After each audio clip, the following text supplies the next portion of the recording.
Boa noite, meus irmãos, a graça e a paz do nosso Senhor Jesus Cristo. Amém.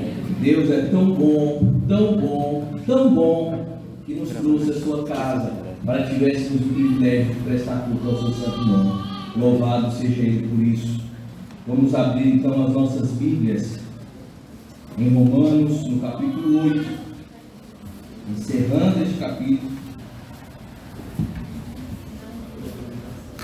Romanos capítulo 8, a partir do versículo 31, acabamos de cantar as verdades desse trecho, dessa porção da palavra do Senhor, e agora nós vamos meditar, debruçar, sermos alimentados por ela, através da exposição da palavra do Senhor. Romanos 8, a partir do versículo 31, que diz assim: que diremos, pois, à vista dessas coisas?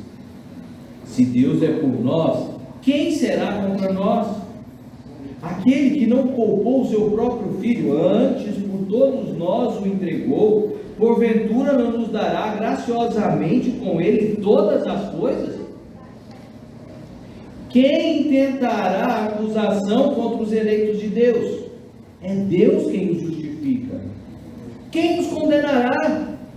É Cristo Jesus quem morreu, ou antes quem ressuscitou, o qual está à direita de Deus e também intercede por nós. Quem nos separará do amor de Cristo? Será a tribulação, ou a angústia, ou a perseguição, ou fome, ou nudez, ou perigo, ou espada? Como está escrito: por amor de ti somos entregues à morte todo dia. Fomos considerados como ovelhas para o matador. Em todas estas coisas, porém, somos mais que vencedores por meio daquele que nos amou. Porque eu estou bem certo de que nem a morte, nem a vida, nem os anjos, nem os principados, nem as coisas do presente, nem do porvir, nem os poderes, nem a altura, nem a profundidade, nem qualquer outra criatura poderá separar-nos do amor de Deus, que está em Jesus Cristo, nosso Senhor. Amém. Vamos orar. Pai Santo, te agradecemos por sua palavra revelada. Te agradecemos por estarmos aqui e agora suplicamos que o Senhor aplique a sua palavra em nossos corações, que possamos ser transbordados por sua graça. É em nome do Senhor Jesus Cristo, que morreu e está à destra de Deus Pai, como dito aqui, é em nome dele que oramos. Amém.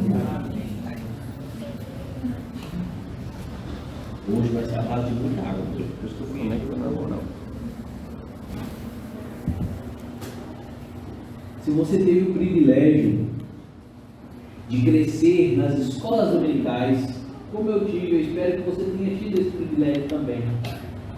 Você cresceu ouvindo uma das histórias mais intrigantes do Velho Testamento. A história de Davi e Golias. Os nossos filhos cresceram, nós crescemos, muitos de nós crescemos ouvindo a história de um grande gigante, redundante isso, né? De um gigante desafiando os pobres mortais para um grande duelo. E vislumbro na minha imaginação, mais do que fértil, Golias ali naquele pátio, naquele descampado de guerra, gritando: quem será que me enfrentará? Quem será aquele que está à minha altura? Dizia aquele que estava a 6 metros, mais de 4 metros de altura, acima do normal. Quem é que vai me enfrentar? Quem é que pode ir contra mim? Mas Golias se esqueceu de que havia um Deus muito maior do que os seus oponentes, e que com uma simples pedra fez com que toda a empáfia de Golias fosse ao chão. Mas eu consigo ainda escutar os gritos de Golias, intimando para que se levantasse alguém contra o seu poder. E Paulo agora em Romanos 8 faz algo muito semelhante. A diferença é que os papéis aqui em comparação com Golias estão invertidos. Aquele cujo Golias afrontava é agora o objeto da confiança de Paulo. E é em nome desse que Paulo vai gritar e vai bradar aos quatro cantos: quem? Quem? De onde? Quem poderá se levantar contra o Deus de Israel? É uma certeza, meus queridos irmãos, que deveria trazer total conforto às nossas vidas, deveria trazer uma esperança vinda nos momentos de desespero, de dificuldade, a ideia de que servimos a um Deus que não tem oponentes.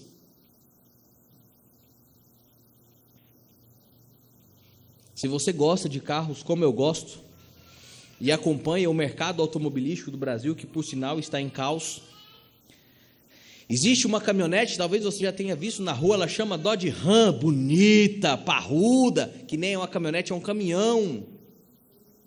E a marca Dodge Ram, a marca Ram tinha a satisfação de dizer que no mercado brasileiro não havia competidor para ela. Não havia, e de fato não tinha mesmo. Não tinha nada, nenhum carro naquela categoria. Paulo está falando, está proclamando que não há nenhum tipo de oponente ao Senhor. Paulo está dizendo que não há nada que se compare ao poder do Senhor, Criador de todas as coisas.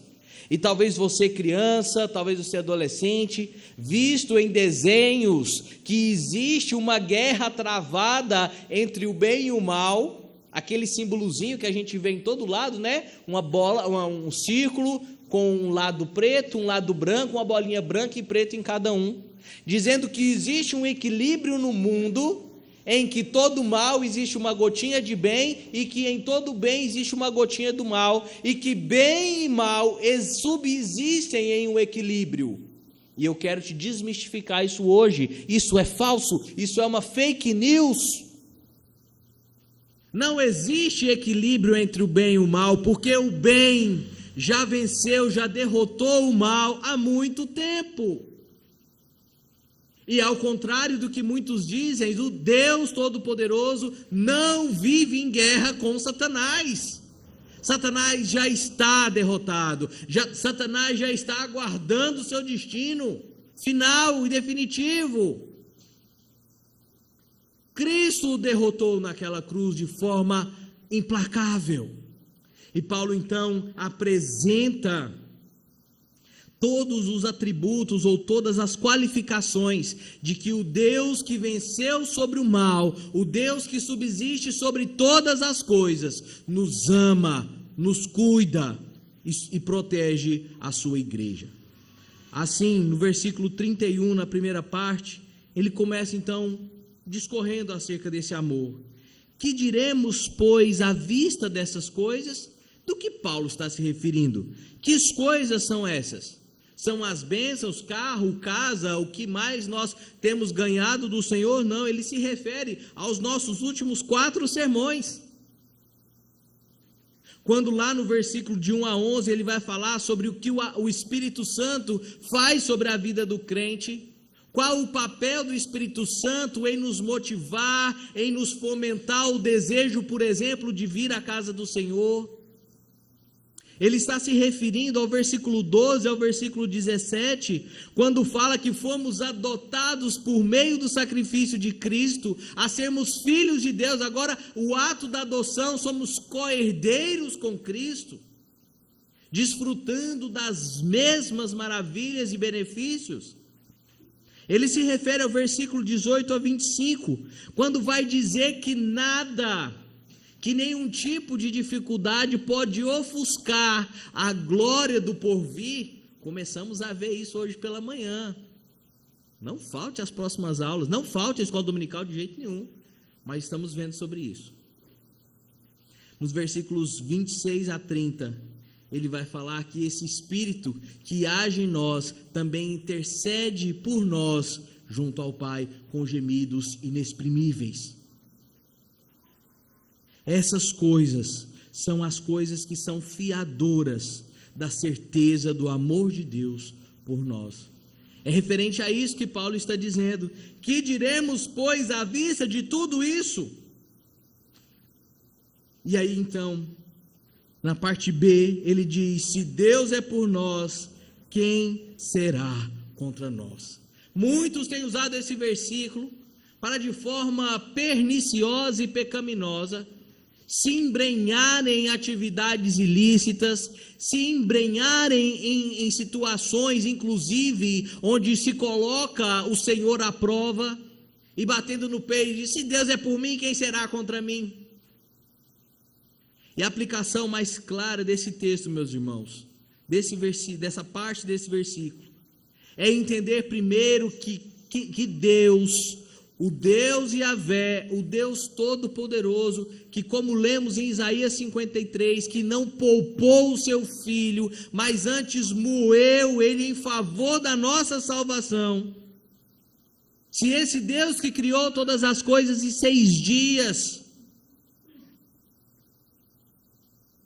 depois destruiu tudo no dilúvio, esse Deus Todo-Poderoso, quem pode subsistir contra ele? Lá Isaías 53, como lemos, vai dizer: certamente tomou sobre si as nossas enfermidades e as nossas dores, levou sobre si. Cristo foi entregue por nós pelo próprio Pai. Se Deus está expressando o seu amor à sua criatura de tal maneira, quem é o inimigo? O que pode o inimigo fazer contra os seus? Isso não é para te encorajar e dizer que você não passará por enfermidades. Isso não quer dizer que você não vai passar por limitações financeiras. Isso não quer dizer que você não terá problemas familiares. O que o texto está nos dizendo é que nada, assim como foi dito nos versículos anteriores, nas perícopes anteriores, por mais que venham tribulações, adversidades, o Senhor está acima de tudo isso, e aquilo que nos aguarda, aquilo que está por vir, é maior do que qualquer outra situação ou dificuldade. E quando eu olho para o tamanho de Deus, parece jargão. Eu já ouvi alguns sermões e acabou que ficou na mente, e vai assim mesmo. Quando eu lembro que está no YouTube, né? Quando você olha para o tamanho do seu Deus, e quando você olha para o tamanho da sua dificuldade, tudo bem que isso pode ser alocado em um contexto ruim, mas não deixa de ser uma verdade. Quando eu olho para quem é o meu Deus, e quando eu enxergo qual é a minha limitação, qual é a minha dificuldade, isso tem que se diminuir. O que as pessoas têm passado de atribulação, de enfermidades da alma, é porque eles têm olhado com o binóculo ao inverso. Quando você era criança, teve curiosidade de fazer isso? Você pegava aqueles binóculos de criança, aí você virava. Ao invés de você enxergar perto, você enxergava tudo distante. Era uma sensação. E essa é a maior ilustração para a idolatria. Você olha para Deus e vê Ele distante. Você olha para Deus e vê Ele diminuto. E todas as suas dificuldades se tornam grandes demais.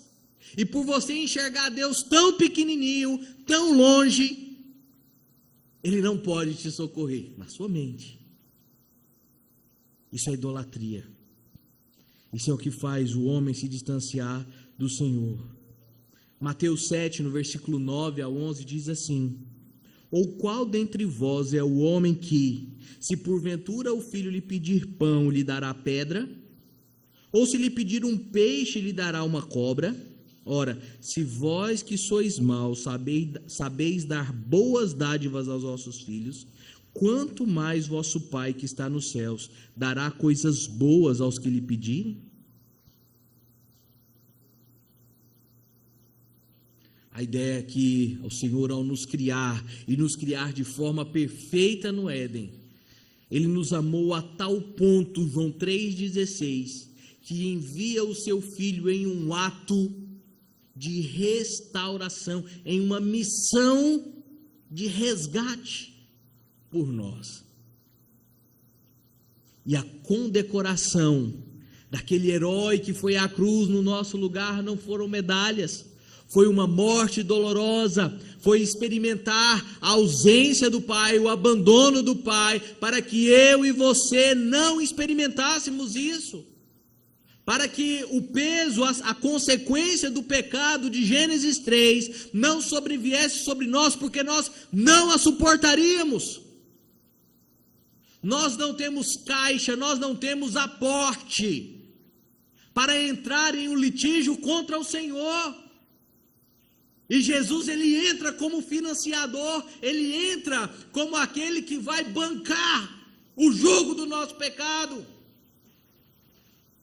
Se esse Deus, que na Santíssima Trindade entrega o Deus Filho para sangrar na cruz, para se humilhar como mortal ali, será que esse Deus não nos ama? Será que é digno e justo a sua reclamação e dizer: o Senhor se esqueceu de mim? Será que é justo o seu pensamento em se lamentar pelas dificuldades, pelas enfermidades, pelas tribulações, uma vez que aquilo que você precisava foi garantido gratuitamente na cruz?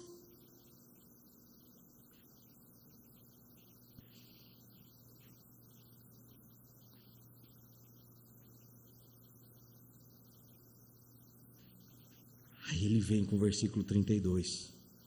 Aquele que não poupou o próprio filho, remetendo a Isaías 53, antes por todos nós o entregou, porventura não nos dará graciosamente com ele todas as coisas? Tem uma amiga, graças a Deus ela não morreu, mas não vou falar o nome.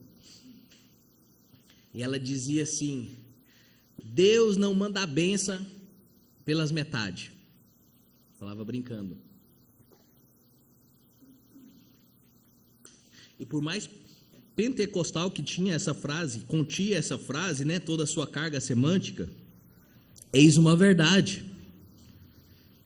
Aos que foram no acampamento, vão se lembrar do que o reverendo Daniel falou acerca da criação, algo que nós também já havíamos falado aqui. Deus é tão providente, Deus é tão extraordinário, que só cria o homem quando? No 6º dia. Depois do quê? Da casa pronta. Aqueles que já mudaram para sua casa própria, sem o piso, sem os acabamentos, ou como Mariclésia estão em obras, sabem a dificuldade que é. Conheci pessoas que mudaram para casa só no contrapiso, com janela só com os tapumes, porque precisavam entrar para dentro. Adão ganhou a sua casa pronta, mobiliada, perfeita. Porque Deus, na sua providência, não dá nada pela metade. E é pelo motivo de que Deus é um Deus inteiro, um Deus pleno, que atende a todas as nossas necessidades. É por isso que não depende de nós a nossa salvação. É por isso que a salvação do crente está alicerçada na graça e totalmente na obra de Cristo. Você não tem papel nela, porque senão essa obra não era uma obra completa. Porque senão você estaria em pé de igualdade com Deus, dando uma forcinha para o seu amigão. Esse não é o nosso caso. Não somos amigões do Senhor, éramos inimigos. Estávamos à mercê de sermos mortos na guilhotina do Senhor. Mas como Ele nos amou, Cristo toma esse lugar. A confissão de fé diz sobre a providência. Como a providência de Deus se estende em geral a todos os crentes, também de um modo muito especial, Ele cuida da igreja e tudo dispõe a bem dela. Se nós necessitávamos de salvação, Deus providenciou tudo para que fôssemos salvos. Não faltou nada. Você não precisa dar uma ajudinha. Você não precisa fazer sua parte, porque Deus já fez a dele. Ele fez o que era necessário. Ele fez o que faltava, que era pagar com um preço impagável a consequência do nosso pecado. A única forma de termos os pecados remidos é através de derramamento de sangue. É por isso que nós estudamos nas quintas-feiras a festa dos tabernáculos, por exemplo. Fizemos aqui, quem veio na quinta-feira, quem tem vindo, viu meu brilhante levantamento do estoque do sacrifício dos bichinhos. Tinha fotinha e tudo. Um boizinho, 70 boizinhos, um punhado de cordeiros, um punhado de carneiros, um punhado de bodes.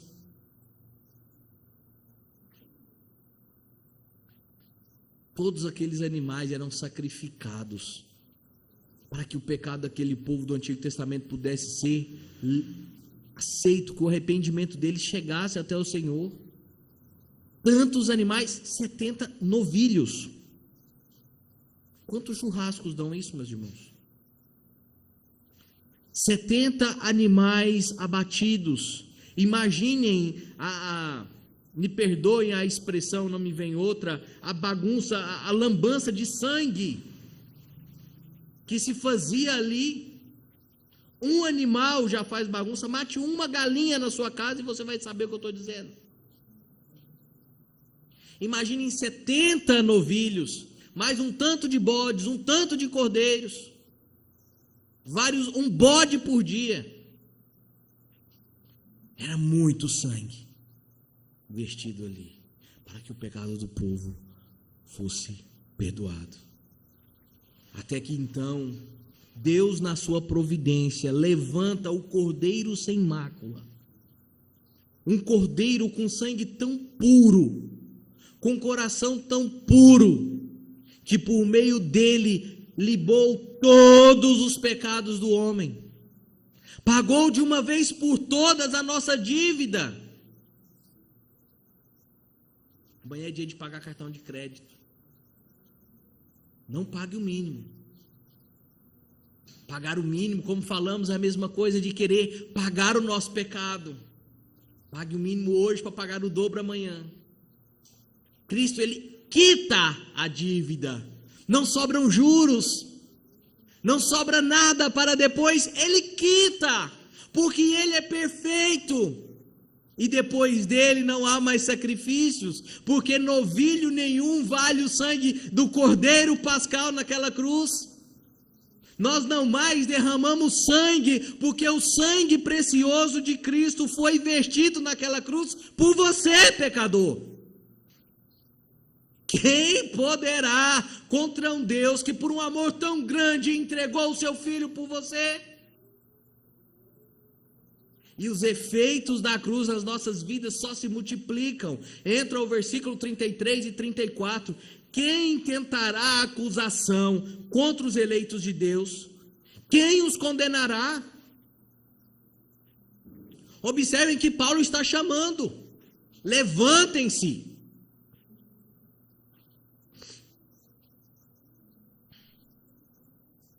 Quando nós olhamos para a história do povo do Egito, as 10 pragas, e às vezes a gente não consegue entender por que Deus não destruiu o Egito com um estalo de dedos. Ele poderia.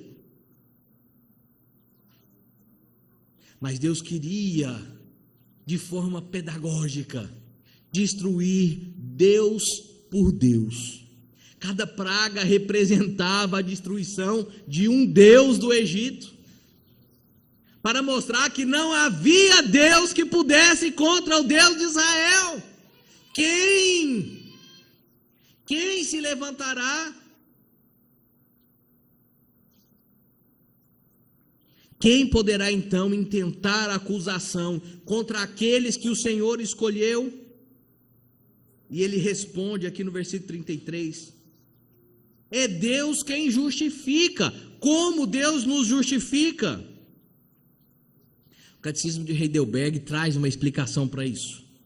O Catecismo de Heidelberg vai dizer o seguinte: somente pela fé verdadeira em Jesus, de modo que, embora minha consciência me acuse de haver pecado gravemente contra todos os mandamentos de Deus, não tendo jamais guardado algum deles, e estando sempre inclinado a todo o mal, sem qualquer merecimento de minha parte, somente por sua graça, Deus me imputa e satisfaz perfeitamente a justiça e santidade de Cristo, como se eu jamais tivera ou cometera qualquer pecado. Ao contrário, como se eu mesmo houvera cumprido aquela obediência que Cristo cumpriu por mim, contanto que eu abrace essas graças e benefícios com verdadeira fé.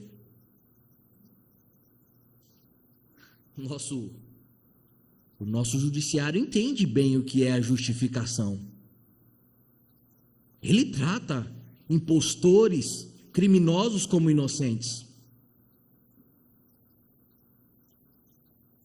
Ao contrário da injustiça do nosso sistema judiciário, Deus é perfeito. E porque a sua vontade é perfeita, Ele nos trata como justos por meio de Cristo. Não porque Ele achou bonitinho a minha cara, não porque Ele foi com a minha formosura ou ausência dela, mas por amor a Cristo e pelo ato justificativo de Cristo, Ele nos olha sem nenhum pecado. Sabe o que é isso, meus irmãos? Alguém vir e tirar a sua culpa como que num passar de mãos, como se num piscar de olhos você se tornasse alguém que você não é. Aos irmãos aí que gostam de mexer com oficina, de mexer no carro, por lazer ou por profissão, vá mexer no tanque de combustível do seu carro. Mele a mão com óleo diesel ou gasolina. Gasolina é melhor ainda. Ah, mas vai custar para sair o cheiro da sua mão. Lave com o que você quiser, pó de café, o que você quiser, não sai. Impregna. O pecado é assim nas nossas vidas. É como se de forma mágica a obra de Cristo nos purifica, nos lava de todo o pecado. Ele nos purifica de tal ponto que nos torna alvos como a neve, que nos torna como alguém totalmente purificado.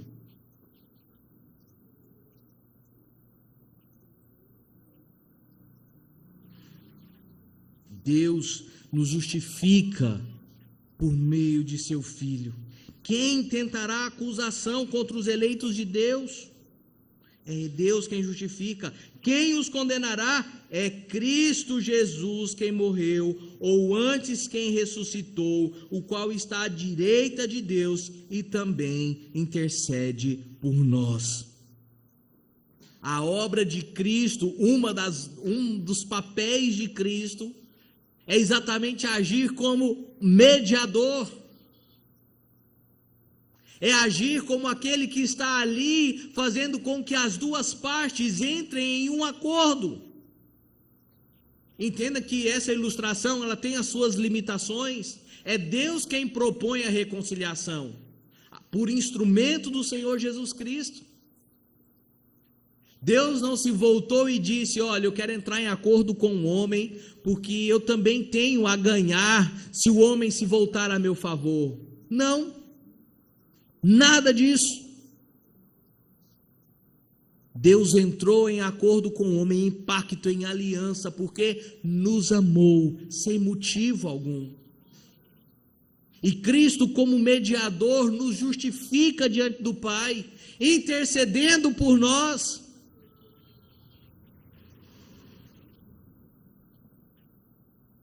não é Nossa Senhora Aparecida.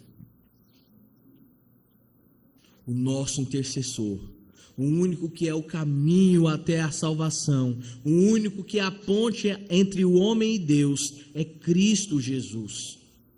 É somente por meio dele, a autoridade está nele. A prova disso é essa mesa.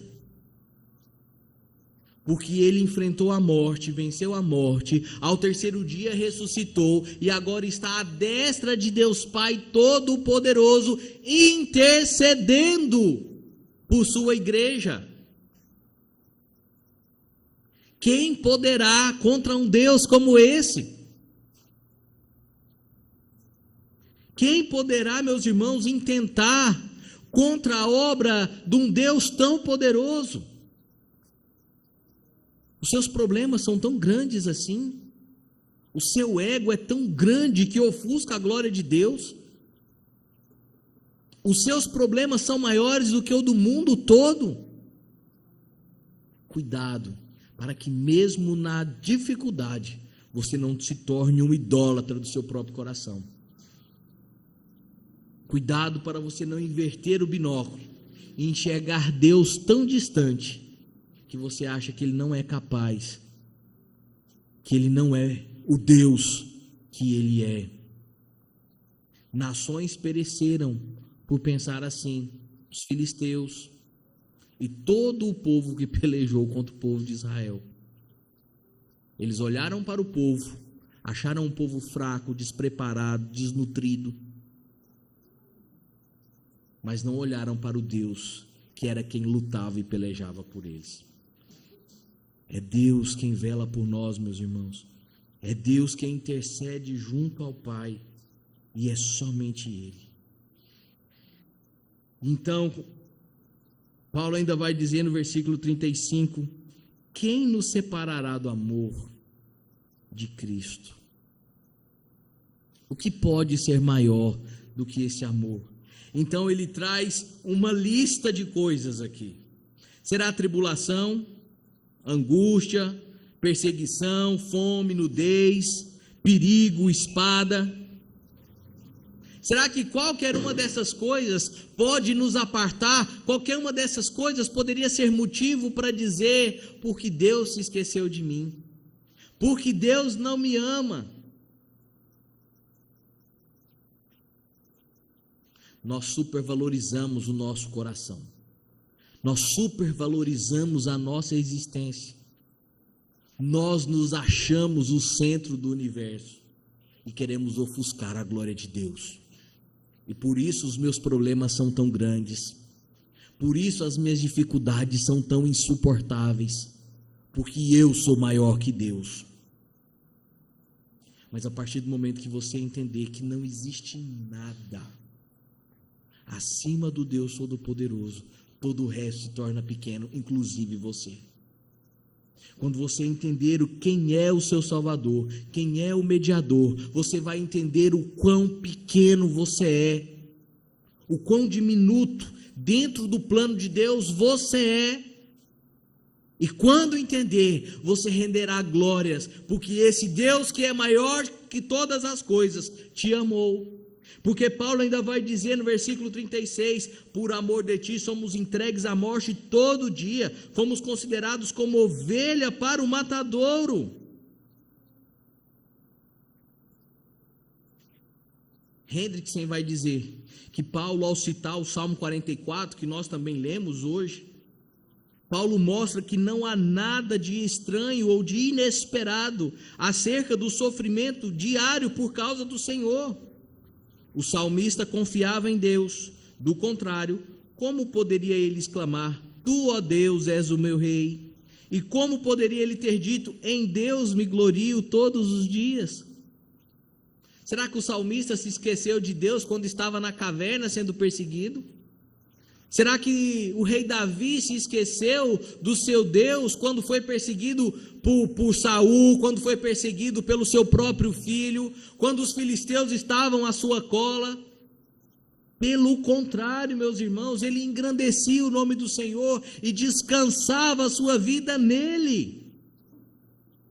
as limitações, as dificuldades, e aqui voltemos à lista: as tribulações, as angústias, as perseguições, a fome mundial, a nudez, o perigo, os matadores desse mundo, os homicidas, como a Bíblia descreve, são consequências de quê? Do nosso pecado. Enfrentaremos isso todo dia, até que o Senhor Jesus Cristo volte.